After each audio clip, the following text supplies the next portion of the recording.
You ask Tiger to solve. This deals with linear equations with one unknown. The final result is x equals 5. Let's solve it step by step. Simplify the expression. Expand the parentheses. Simplify the arithmetic.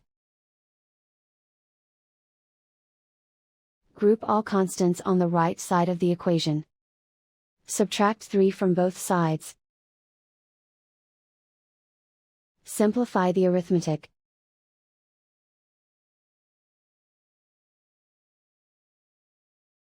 Isolate the x. Divide both sides by 3. Simplify the fraction.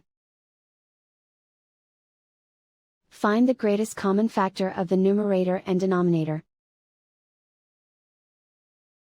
Factor out and cancel the greatest common factor. And so the final result is x equals 5.